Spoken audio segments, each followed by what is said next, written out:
All right, so welcome everyone. Today we're going to hear from Chelsea Blaines, who's a University of Washington School of Public Health master's student. And we were invited to scope a project with a class she's taking called Planning, Advocacy, and Leadership Skills, which is a practicum class. And it's our second year, or actually third year, doing a project with this class. And Chelsea was paired with us. And we've been working since about the end of March to investigate the question, how do we start a conversation that future generations will hear about Hanford? And we were really curious to look through a public health lens to see if any past public health campaigns might have answers or ideas for us about how to successfully keep information alive in the public consciousness over long periods of time, or even a short period of time. What's worked. So part of Chelsea's project was investigating public health campaigns as part of her work. So Chelsea's going to share her project, and then we're going to open it up to Q&A and discussion. So I will kick it over to you, Chelsea, so you can share your screen with us. You. Let me just share my screen.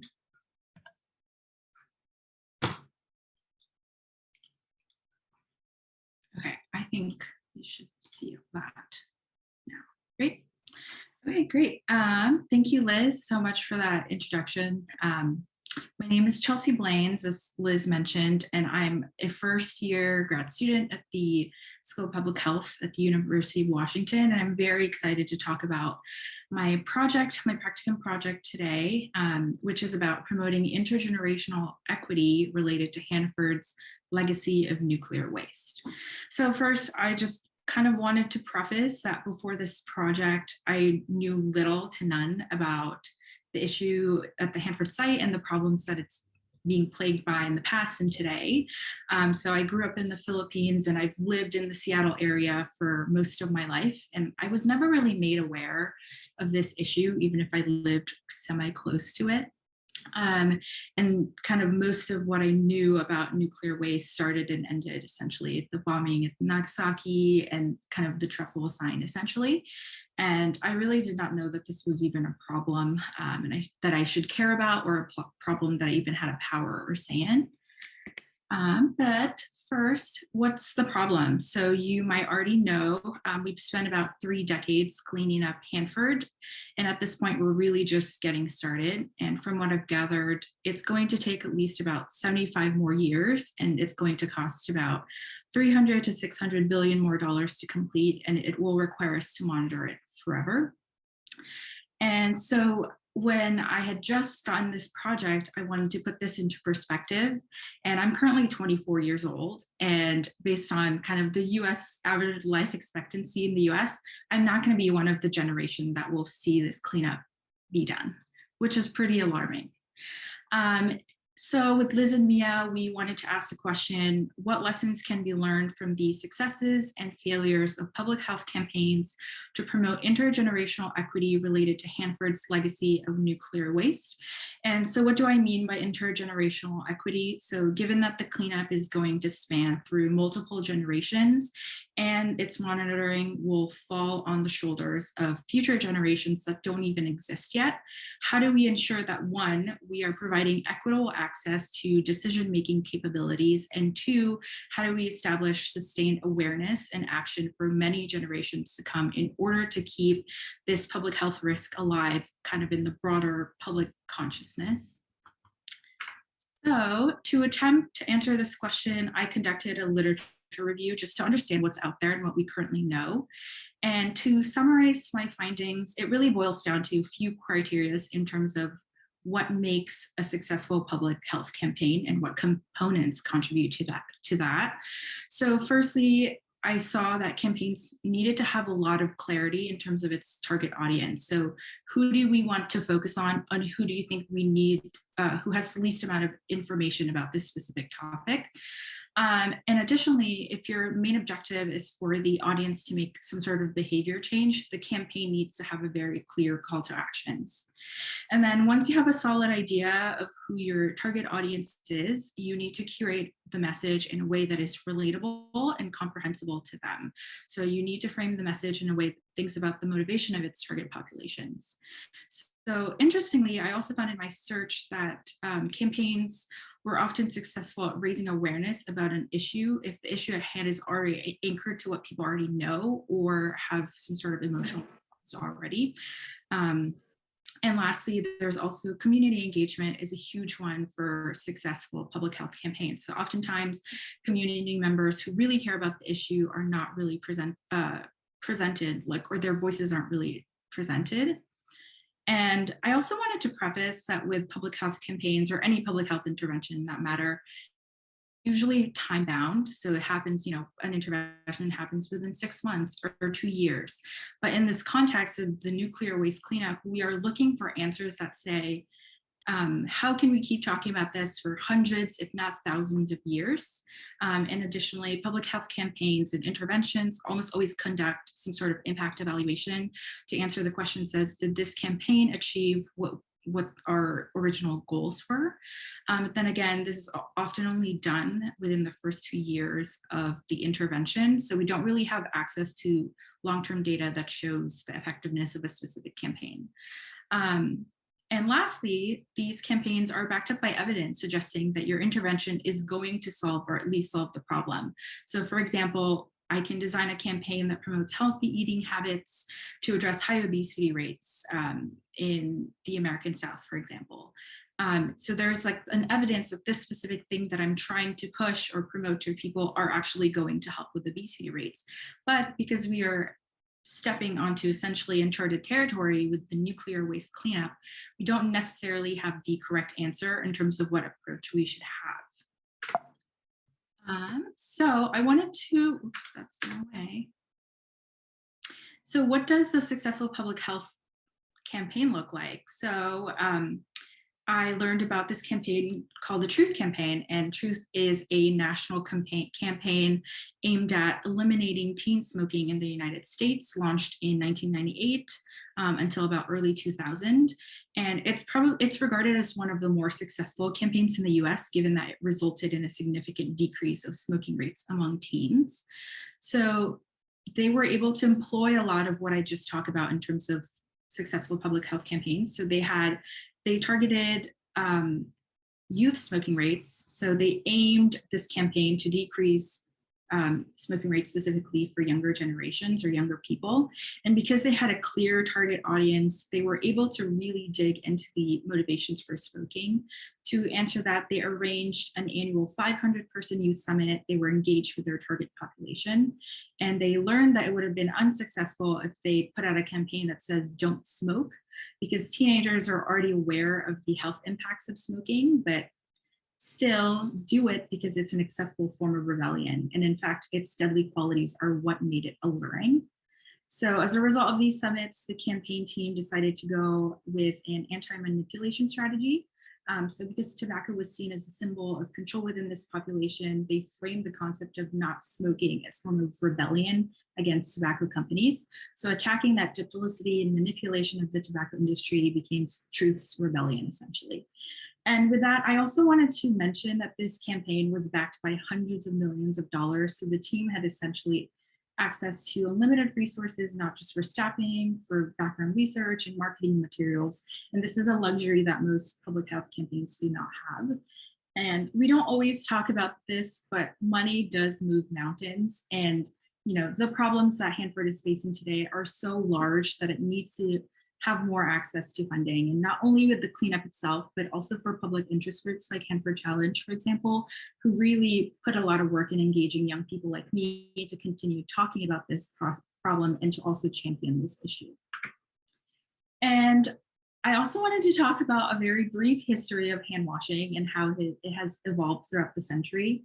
So the notion of hand washing as a way to hinder disease spreading is only about 130 years old.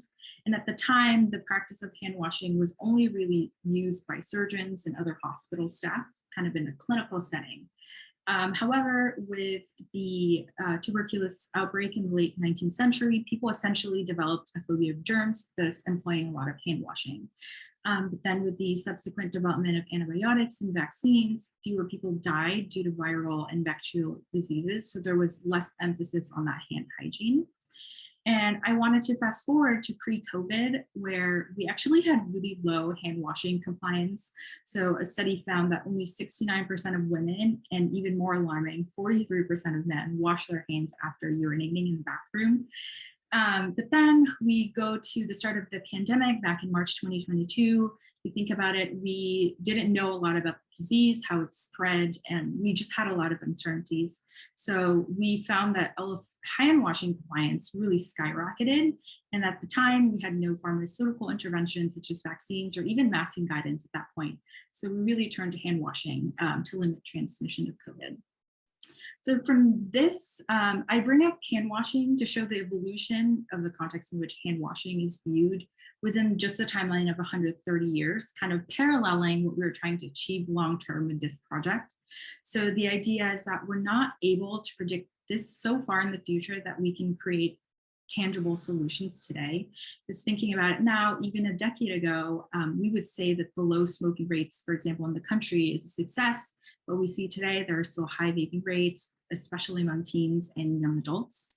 Another one is vaccines. We have successfully eradicated certain diseases, but now vaccination is kind of a contentious topic even during a global pandemic. And the point is we just never really know. And I also wanted to talk about my experience attending the National Academy of Sciences Public Committee meeting to decide on supplemental treatment of low activity waste at the Hanford Nuclear Reservation. So just imagine you enter a room and you start to realize you're likely the only person under the age of 30. There's probably about 50 people in the room. And you realize the average age is probably 50 or 60 years old. You're one of the very few women who are in the room and one of maybe the 2 people who are not white. So by then, it really dawned on me that there is in fact no intergenerational equity in the decision-making process of the Hanford cleanup. So clearly I was not really represented in this space. So in my head, I was thinking, why aren't there more young people who, by the way, are going to be the most affected by this issue in many years to come? Like, why aren't we more involved in this? And I really just felt out of place.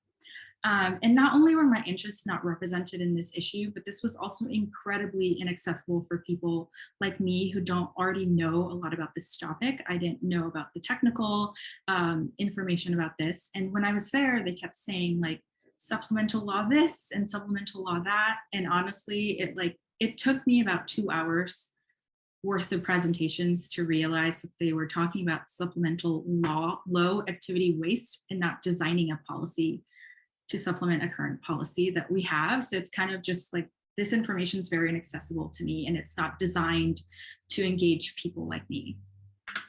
And I also conducted a couple interviews.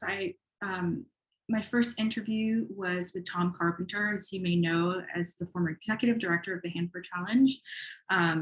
And he has decades of experience in this field. So I thought that he would have a lot of great insights about this problem and maybe potential solutions. So in our interview, we seem to agree the fact that younger generations are often left out of the decision-making process. And just like the hand washing story, it takes a disaster for people to truly care about the issue and for the government to make appropriate changes in how they're managing the cleanup. And most interestingly, Tom said that small actions are in fact the best way to impact change, because from his perspective, it is better to target people who will truly champion the cause and will put in the work to do so. And interestingly, my friend, who is the second person I interviewed, who doesn't know a lot about this issue, said that if we were to have a call to action for younger people, it would have to be a small ask. And as we know, younger generations are already burdened by so many different issues that our generation is facing today. So if we have a smaller ask from them, there would be fewer barriers for them to actually do it. And so kind of just like an example I thought about would be if when you ask the person to try to conserve energy, you tell them to just turn off the lights after leaving a room, and that's a very doable task. And so after this interview, the interviews I did, I really started thinking about the role that I have in this issue, specifically as a public health student and as a future public health professional. So some of you may have already seen this before, but this is a photo that was constantly showed to us in lecture. And this photo highlights the main difference between equality and equity. And when looking at public health related issues, we want to think about ways in which we can provide equitable access to knowledge, resources, and maybe even power for this in this context. And this little child here on the right literally and metaphorically represents the younger generations in regards to nuclear waste cleanup. So we need to make sure that we are providing essentially this boost of these little toolboxes to allow them to, one, see the problem by increasing awareness and knowledge, two, engaging the problem, enable them to engage with the problem by providing easily accessible resources to take action, and three, enable them to create an impact through sustained awareness and action. So in an effort to employ everything that I learned from this project, from my interviews, and from engaging with stakeholders, I created this Instagram post with the help of Liz and Mia, which draws on something that the Hanford Challenge is already working on. So essentially it tells this story of when a fruit fly was able to spread radioactivity from a waste site into the trash. And the trash was then sent off-site to the city of Richland, where people in hazmat suits had to go back and recover it and send it back to the Hanford site. So the idea, this is kind of the hook that would grab people's attention, that would hopefully invoke some emotional response, because you don't really hear about radioactive bugs very often, even if like maybe not even at all. And I love the parallel of the small insects causing big problems with small actions resulting in big changes, which is kind of the message of this post. And the last two images of that same post will talk about why young people's voices matter. And it's because we stand to lose a lot in the future from being idle today. And we will soon be in charge of taking care of this mess, essentially. And the last slide is the call to action right here. And there is actually a QR code in the bottom right that would lead to the Hanford Challenge website, where people can put in their names for a petition that's going on, as well as have access to some additional resources that's available for people to take action. And the idea is we want to set the stage now and add this to the kind of the agenda of things that people need to learn about and talk about more, and hope that it continues to be talked about regardless of the cultural context. In terms of additional small scale efforts, kind of just recommendations that I have that we can continue to do is, one, continue partnership between the Hanford Challenge and other public interest groups with students like me, who could then continue on this work. They could also use it as a capstone project for their grad school work, where they would have a whole year, because I only had about 10 weeks with this project and I learned so much already, and I could only imagine having spent a whole year about this, and it would have been a lot. And also kind of leveraging social networks. So a lot of University of Washington has registered student organizations where people gather and talk about a specific topic that they care about, and they have new members every single year. So the more people that we tell about this issue, the more likely people will continue talking about it. And I went to school in the Bellevue School District, and we have this thing called project-based learning, where we are learning about real life situations and applying what we're learning in class to them when creating projects. And I think that would be a great way to engage younger generations to start talking about this really early on in their lives, and they can go on with their lives as they continue their careers, being part of the people who care about this and will champion about this issue. And I think knowledge sharing is also very important, which I'll talk more about this, about kind of my general experience with the project. But, you know, for example, with climate change, a lot of people weren't really talking about it 10 years ago, but today you can talk to one person and they'd probably have some sort of opinion about it and have a base knowledge about that issue. And that's going to help continue that conversation long term. And I remember as a child, or when I was younger, they would tell me to be careful of what I post on the internet, because what's on the internet is always going to be there forever.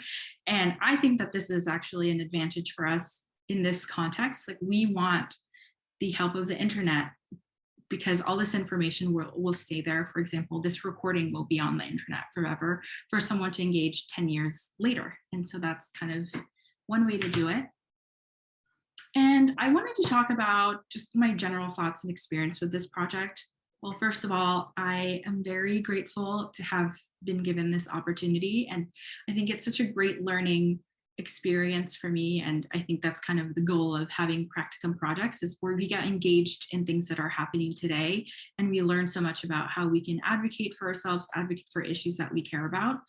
And I was telling Liz and Mia about my experience when I would go out with my friends. We go for brunch and they ask me, you know, how's grad school going? And I say, oh, I'm doing this thing about nuclear waste. And they're like, what are you talking about? Like, tell us more. And then we have like 45-minute discussions about what's going on and what I'm learning. And it's not that young people are uninterested about this issues. It's just we don't know what we don't know. And I think that my role, even in the 10 weeks that I was working on this, is sharing what I've learned to other people. And now that they have that base knowledge about the Hanford site and the problems that it's facing, they're always going to have that information in them. And so if something happens and we have a public health campaign that reaches them, they're already going to have that information in them, and it's going to essentially be easier for them to remember it and keep talking about it. But overall, I think that as I move forward with my career as a public health professional, this is always something that I'm going to care about. I know too much about it to not care about it. So I think that that's a huge goal that this project had, especially in the context of like Hanford Challenge. They wanted people like me to learn about it and continue on with our lives.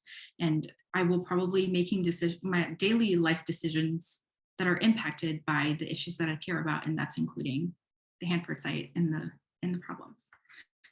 And I also wanted to leave with this quote right here from Stephen Hawking, where he talks about mankind's greatest achievements have come about by talking. And sorry, I can't really see the thing. Yep, go back to that quote. Mankind's greatest achievements have come about by talking, and its greatest failures by not talking.